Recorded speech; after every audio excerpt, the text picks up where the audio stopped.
día, en 2022, un año de ponerle más atención a la agroecología que lo que se le ha prestado anteriormente. Entonces, ahí se van a encontrar compuestos que son alomonas. En la naturaleza, aquí en el agave, no tenemos ni podemos decir que hay y que no. Por ello, en lugar de ilustrarlo tal cual con el cultivo del agave, lo vamos a ilustrar con algunos otros cultivos.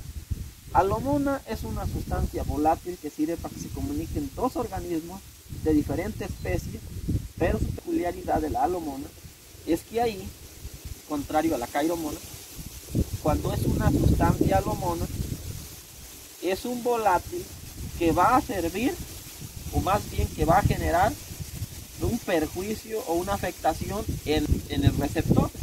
Vamos a seguir pensando en planta e insectos.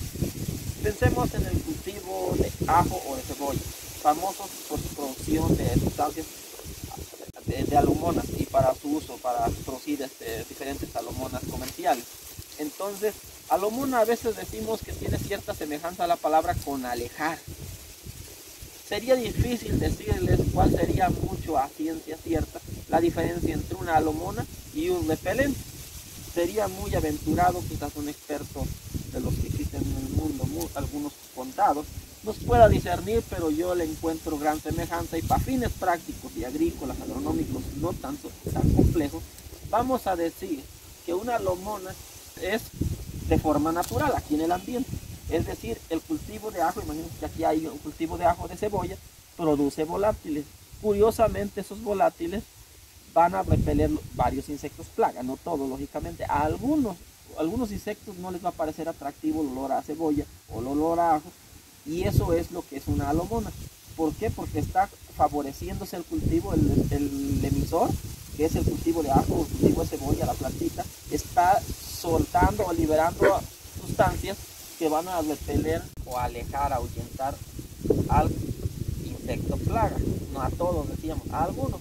Entonces decíamos que es una alomona porque el cultivo la está liberando y se está favoreciendo porque está alejando plaga. ¿Y quién se está perjudicando? El insecto herbívoro, el insecto plaga. Entonces tenemos que la alomona es cuando el que emite la señal química volátil se beneficia, que decíamos que es un cultivo del ajo al emitir este repelente o alomona, y cuando el que recibe la señal se perjudica. El caso del insecto plaga, a algunos no les parece atractivo alimentarse cuando ya están esas sustancias volátiles.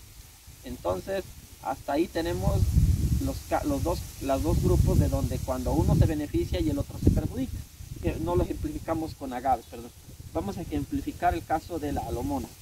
Entonces, alomona sería un producto o alomona repelente que pudiéramos hacer su extracto de cebolla, de ajo, de canela, por ejemplo. Hay mucha investigación ya reciente o en proceso en muchas instituciones donde están probando extractos de ajo, canela, tabaco, extractos de pasote, de manzanilla, de una infinidad de plantas aromáticas. Sobre todo se dan cuenta, la mayoría son aromáticas, de bastantes plantas, y están buscando la repelencia hacia los insectos.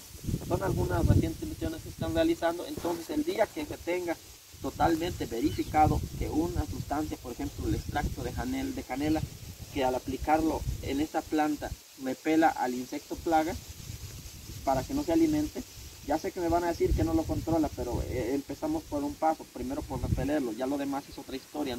Más adelante hablaremos de lo que es push-pull.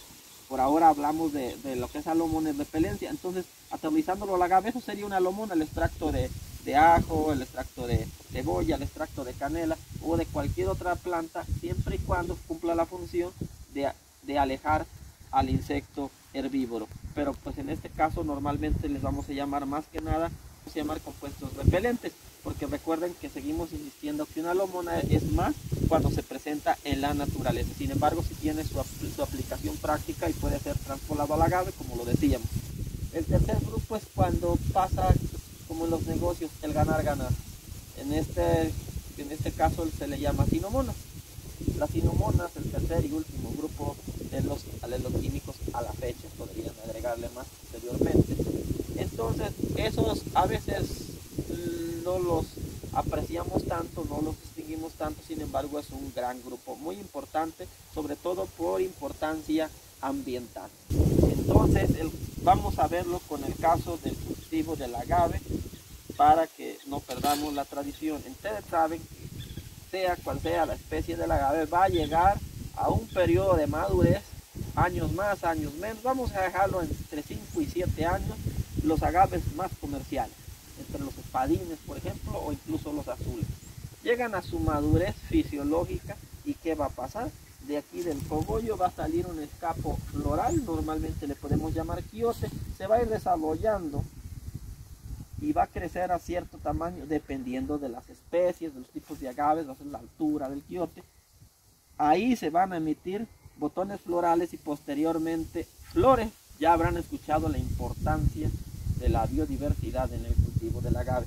Para que aquellas flores, y en condiciones sobre todo silvestres, últimamente ya también en el agro, se está comenzando a dejar un cierto porcentaje de plantas para que se haga la polinización y seguir manteniendo el pool de la biodiversidad para la propagación a través de semillas. Y además en algunas especies como maguey papalote sabrán que el único método de propagación natural es a través de semillas. Entonces todo esto lo que llevo es la importancia de poder tener la polinización. La polinización no existe como tal o no tiene sentido si no existen polinizadores. Y los polinizadores son organismos de diferente especie del agave. Como todos lo imaginarán, son organismos que tienen movimiento, se pueden desplazar. Estamos hablando de dos organismos muy famosos y muy importantes y que deberíamos tratar de cuidar y preservar: las abejas y los murciélagos, ambos polinizadores del cultivo del agave. ¿A dónde está la cinomona en todo este enredo, en toda esta historia? Arriba, en las flores, se están liberando volátiles en las flores que están cumpliendo la función de atraer abejas y murciélagos. ¿Hacia dónde? Hacia la planta. Y así como hay otras plantas con polinización, es como ellos van a andar de una planta hacia otra, atraídos por los compuestos volátiles de las flores del cultivo del agave. Y entonces, ¿cómo es que es una cinomona y se benefician dos? Bueno, aclarémoslo. ¿Cómo se beneficia el agave? Pues el agave se beneficia porque lo van a polinizar con polen de diferentes plantas, ya sea el murciélago o las abejas y muchos otros organismos que hacen la polinización, pero muy ampliamente reconocidos por su labor: los murciélagos agaveros, si se los conoce, y las abejas. Entonces se beneficia el agave porque es polinizado, va a producir semillas y se va a seguir propagando y va a preservar su biodiversidad. ¿Y quién más se beneficia? El insecto o el murciélago, que en este caso es el mamífero. ¿Qué cosa obtienen? El néctar. Entonces es como un negocio cuando la gente tratamos de ser inteligentes y buscamos un ganar-ganar, no el ganar uno y que pierda otro, sino un ganar-ganar. Ahí en la naturaleza, vean, es sabia. La planta gana porque se poliniza, el insecto gana porque se alimenta del néctar, y esa comunicación es mediada por sustancias llamadas alomonas, debido a que se benefician ambas partes. Hasta ahí quedamos con el grupo de esta clasificación. Ya más adelante estaremos hablando un poco más de algunos aspectos que mediatizan o pueden ser optimizados de algunos de estos grupos para el agro. Y pues bueno, no queda más que decir que en el caso del agave también se habla sobre todo el cultivo de nardo. Pueden buscar en línea, ahí hay información, no es de nosotros, es de algunas instituciones públicas que la difunden. Ahí pueden encontrar un poco más de información de cómo una sustancia, porque eso no lo aclaramos, no necesariamente las sustancias son fijas, no necesariamente un compuesto siempre va a ser cairomona, ¿no? A veces puede funcionar para unos como cairomona y para otros como cinomona. Y también algo que no mencionamos es que es bien importante en el cultivo del agave. Existen insectos que son atraídos por cairomona. El agave libera cairomona y llega al picudo, ¿ok? Se comunicaron por una cairomona. Es más compleja la comunicación de lo que parece y requiere tiempo de dedicación. Entonces, hasta ahí ya hubo una cairomona que intervino en eso. No acaba ahí. Existen organismos depredadores y parasitoides, insectos, que van a atacar larvas del picudo del agave, los cuales utilizan también sustancias volátiles.